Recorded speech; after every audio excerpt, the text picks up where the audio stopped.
Hello, hello, hello. Welcome back to my channel. This is Prettilay again. And please don't forget to subscribe. Daghang salamat.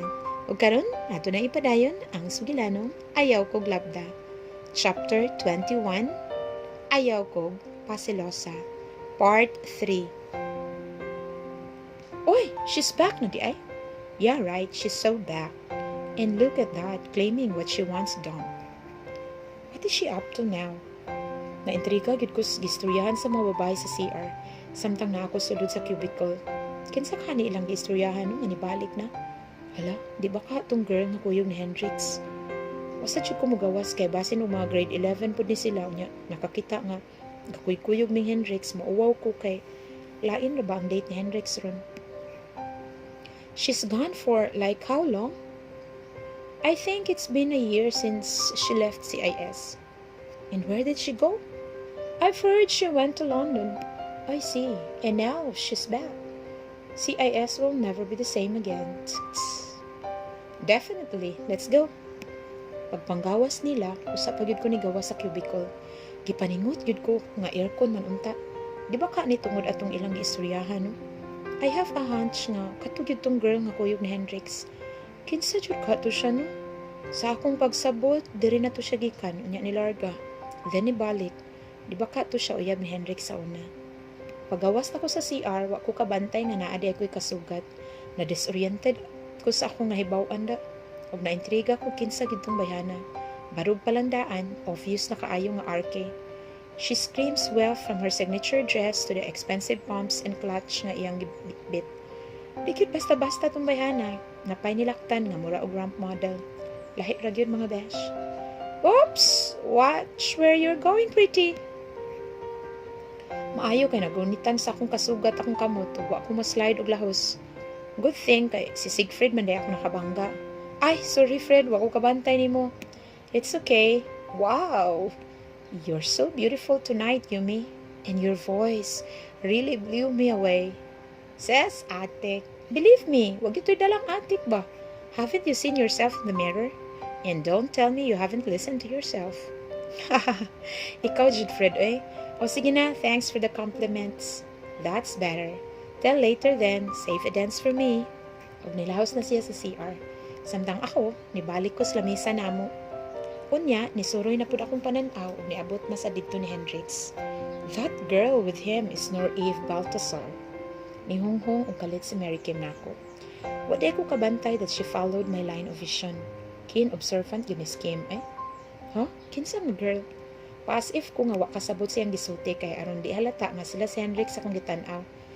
Kanang kuyugod ni Hendrix? Mao ba? Kinsa din na si Nor-Eve? She used to study here 1 year ahead namo, but she went abroad last year. Somewhere in London, I think. Modeling or something. Basta, wa daw na siya nitiwas og eskwela dito. I see. She sounds popular around here kay kadungog ko sa mga babae dito sa CR nagstorya about niya. Yup. She really is very popular.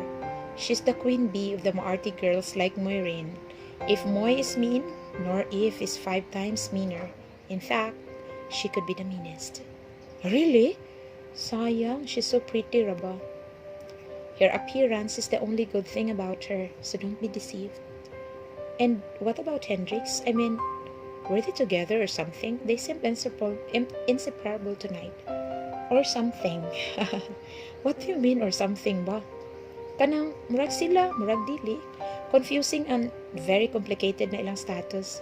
They were often seen together before, but rumors say that they were never in a relationship. Clingy lang yun na Nor-Eve kay murag they were promised to each other by their family, something. Okay, now I get it. So, meaning, they're of age. When they're of age, kay ipakasalan sila. And that realization hit me like a bullet, straight to my heart, mga besh. Ouch! Kuy, sakit kaayo. Wag yun ko magdahom nga maroined akong evening sa usa lang kapag pamilo. Ay, grabe, ang tadhana mo dala og duwa-duwa sa akong lingkod nga pagbati. Abi pa man ako, puhon na ay siyaw ako. Wa man di ay. Ayaw na paglaom Yumi, kay masakitan lang ka. Daan pa gyud ko, pafall ra gyud ni Hendrix. Pero way plano nga sawon ko, kung mahulog na ko. Agay, Zay, Yumi, nalukapa ka og diretsyo. Unsaon imong transfer of affection, why preno? May pagwa na lang yun ka ni buhi ni Khalil, bisan way ka mo. Kay at least, siya na-appreciate pa kaniya. Are you okay, Yumi? Nahilo mong good ka? Yeah, I'm fine. The information you told me are just too much to take in. You know, baya nga, lately sige mo kuyog ni Hendrix. Somehow, na-attach na ko niya and this is something I did not expect. Pero kere ra, di ra mag-uol. That's the spirit, girl. Di pa man sad kaha ka mo ni Hendrix. Nope, why kami? Excuse me, ladies. Kanang Yumi. Miss Montero asked you to report backstage. Nidool si Khalil namo kay nangita si Miss Montero nako. Ngano ka ha? Okay, sige tara. Biyaan sa tika Kim. Thanks sa info. Nganong kipangita man ko Khalil? Man naman akong part. Ya di ba? Layo pa man ang finale. Si Miss Montero na ang mo explain sa imo ha. Hala, ngano ka ha? Nakulbaan mo noon ko kalit. Pa-thrilling ko dis Khalil do. Dili na lang yun musulti o ngano. Sus mga besh, makakulba gyud di ay kay ingon ni Miss Montero, wa na abot si Ellen ang mukanta sa Rolling in the Deep. Casey Tandingan version. Kay after sa Bisrap, mga foreign songs popularized by Filipino artists na pod. Agoy, kaya ako may pakantahon. Oh my God, nabiya to'y rap sa ako na lang. Sige na Yumi, I know you can do it. I heard you once nga gikanta na ni mo while nag-practice si Alin. Sus, Khalil, uy, I'm sure siya na po nagpresenta na ko ani. Pahamak ka, ining tawana ay. Papasubo na po ko ani da. Nakasustain ka ako ning kantahan nga grabe ra ba kay kanindot ang version ni KZ ani. Pildi good si GCJ. Tabang mga besh, wakoy practice sa una lang. Hala Khalil, uy, nanubra na gyud mong bilib na ako ay. Salamat, but I doubt if kaya na ako. Come on, Yumi, you can do it. Sayang imong look ron ug dili kayo ma-expose. Ilom dia, atikon pa gyud ko nimo. Imong uyab at imanaw ayaw ako. Murag nahilaw ang smile ni Khalil pag mention ako sa uyab. Da, nahilom lagi. Kabantay ko, sige na siya daig-daig na ako. Kay nigwapa ko tonight. Mura lang ugway uyab. Sus, Khalil. Ugwa pa kay uyab zong, wa gyud problema. Di pa ka mo ingon, sugto na tika. Sige na lang, masugot ako. Nga ako'y mukanta, bahala na. Nisugot na lang ko mga besh, kay na-realize na ako nga dapat di ko affected sa gibuhat ni Hendrix. I should show him that I'm enjoying the party even without him beside me. O nga, why epekto na ako iyang pagdala og date tonight. Kantahan ako siya Rolling in the Deep nga mas labaw pas ang Kizzy Tandingan. Charot. Dito na lang ko ni stay sa backstage kay gikabisado po na ako ang beat sa song. Gipaminaw na ako maayo mga besh while nagpadayon ng program. Bisan og last minute at least man lang makapractice ang taon ko kay di ra ba ko singer nga pwede ipambato bisan kung unsang kantaha. Pero hinuon ganahan sad ko aning Rolling in the Deep ni Adele. Ug nagtan-aw na nako several times ang video ni Casey in pag-perform niya sa China. Kulbaan naman lang yun mga besh pero nawagtang gud. Si Hendrix ako hunahuna.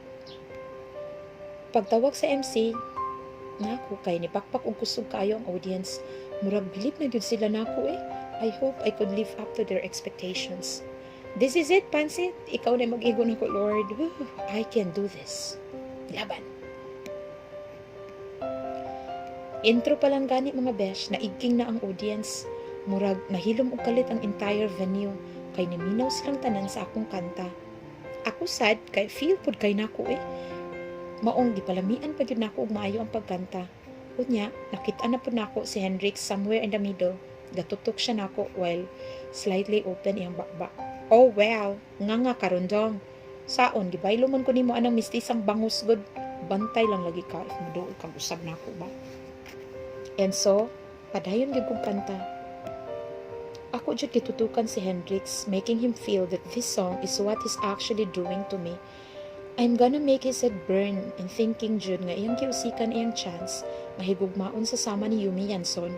Char, pasagdi inyong ate mga besh. Ga-emote sa kalagot nga naitsapwera ang beauty o gwapan sina ni Hendrix. Let's check kaayo. Pataghatag pag sapatos unya di ra ko tagdon sa party pagkawag di ayo. Kalami na malanggit sa akong kanta as in I really gave my all in that performance. Labi na gyud pag-rap na ako mga besh. Sus na nyagit gyud ang mga tao mura kog nabungol eh. They really adored me. Lingaw kayo sila sa akong pagkanta. Pamati na ako gisaniban kong Adele og KZ kay power jud kayo akong performance. Namarugod tanan hasta ang mga way pakialam nga naglingkod ra. They applauded me and gave me a standing ovation. Grabe ka overwhelming ang feeling. Mura kong galupad sa outer space o nagdakop-dakop sa mga stars. For a while, nakalimtan ako si Hendrix ug ang pagdeadma niya sa akong beauty. Nisuliyaw og maayo ang mga tao, labi na pag towards the end of the song. Woo! Grabe kaayo ang reaction sa audience. Makalumos sa kalipay. I feel so elated, gyud mga besh.